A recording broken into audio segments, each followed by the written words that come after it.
So what's up guys, this is Raf and welcome back.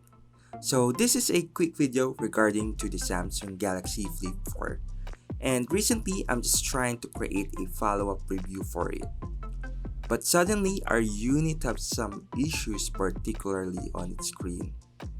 And now every time you flip the screen it suddenly goes black or it will have some glitch. And it gets worse as the time goes by.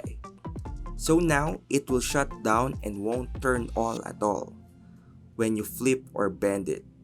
So we decided to service it to Samsung Repair Shop. This device is not even a year old and I'm really disappointed.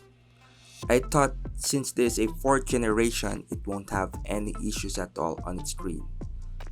But of course folding phones are folding phones still. So they are still fragile and should be taken care more. So for now, we will wait for 2 to 3 weeks for the Z Flip 4 to be repaired and of course, hope for the best. And I'm definitely will do a follow-up video regarding on this issue. So that's it for now and thank you for watching my video. Please like, share and subscribe and see you soon. Peace out.